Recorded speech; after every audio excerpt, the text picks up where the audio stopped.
So, ayan guys, nagro-roll ako ng chicken luncheon meat and cheese. So, ayan. Kasi kanina nagla-live kami. So, ayan, may nagawa na ako. At ito ay ilalagay ko lang sa air fryer. At makikita nyo mamaya kung gaano kasarap ang ginagawa kong ito. Ayan. So, yun, syempre, mabagal lang akong gumawa kasi hindi naman ako sanay. Diba? Ganon. So, ilalagay ko lang siya sa air fryer para bawas na tayo ng, ayun na, naglalagay ako ng ano. Yan, so, laban lang sa hamon ng buhay, kahit hindi marunong, basta gusto mong kumain, ayun, di ba? Pero talagang, aminado ako, hindi ako sanay. Hindi ako sanay. Ay, buo pa to. Ayun. Ayun lang, ganun lang. Alam nila na tagilid yung ano. Bakit dyan pa itong Kaya nga eh, dyan pa sila naman ng bahay. Ayan guys, tayo ay magluluto na naman ng kakaibang. Ipa-fried rice. Yan na. Ano yan? Sumaritisan lang sa araw ng Sabado guys. At hindi pa rin ako tapos. Sorry naman. Wala. Bagsak ang ekonomiya sa akin. Pag ako ang gumalaw sa kusina, hindi ako po pwede maging chef. At hindi ako pwedeng mangamuhan na tagaluto. Okay, baka gutom na yung amo. Hindi pa rin ako tapos magluto. Tsaka hindi talaga ako sanay pagdating sa kusina. Hindi ako pwede. Alam ko kung paano ako kumilos. Hindi ako mahinhin pero mabagal. Hindi ko alam. Magpalinis kayo sa akin. Walang problema. Huwag lang kayo magpaluto. Huwag lang kayo magpa-plancha. Yung ano ko. Plancha, ayoko. Yung kaibigan ko.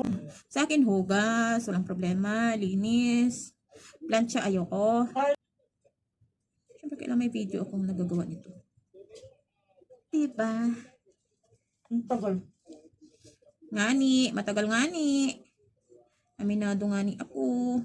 Gutom na ngani ako. Pag matagal akong ano, nakakain ng tilapia na ano, tinaganin ko na. Susuka ko. Ang ganun. Chicken. Charan-charan. Naalala mo yung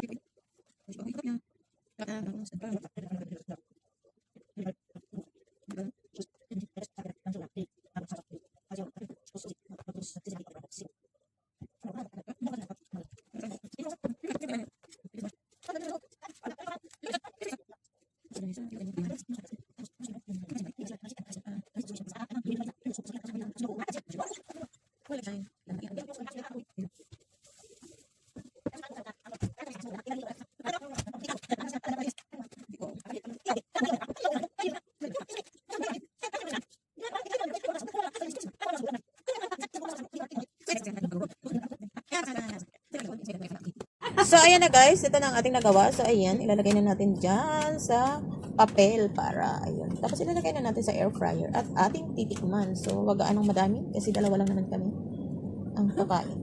Ayan. So, try natin to. Ayan. At syempre, ayan ang ating air fryer. Yes. Ayan. Actually, pwede na siyang i-direct. So, ayan na siya. Ayan. Ito ay pang air fryer talaga itong papel na to para ang ano na ay hindi marumihan. So, ayan. I-try natin to. At meron pang natira. So, okay na to kasi dalawa lang naman kami ni Maring Lota. So, ayan ang ating air fryer. Yun. Oops. May tumakbo. So, ayan na guys. At syempre, nandito ang ating stainless na rice cooker. So, maya-maya lang. Nilagay ko sa 200 para mabilis. Let's check. Oh, ayan guys. So, lumabas na yung cheese. Ayan. So, ibig sabihin, luto na siya. Ay, ang luto. Guys, oh. Diba? Oh, lala. So, ida-down ko lang to. 5 minutes. Or 2 minutes. After 2 minutes, kakain na kami. So, ayan na guys. So, lumabas na yung cheese. Ayan, nilagyan ko ng papel para ano. O, diba? Oh, lala. Sobrang crunchy, guys. Sobra. Super. Ooh. Oh, lala. May tubig na yung ano ko. Ayun. Ay, majinit. Lala, lumabas lahat ng cheese. Ayan na siya. So, ayan na guys. Kahit ganun pa man lumabas yung cheese, eh. Ang sarap, diba? No oil. Pero, syempre, unhealthy pa rin. Mag first bite tayo. Malutong. Ayan. Lumabas yung mga cheese, guys. Hindi ko alam. Ayan. Ito na lang. So, So, ito ang ating sauce. Mainit pa eh. First bite. Chika. Bismillah.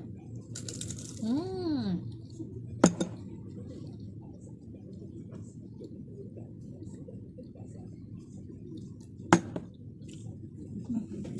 Dali, tikman mo.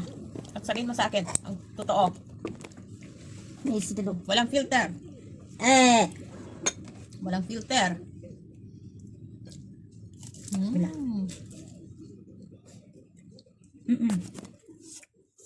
Mainit eh. Nice. Ang hunol talaga, may mga ano siya. Ang iPhone lang. Okay? Thank you. Thank you for watching us. Kami kakain. Sarap.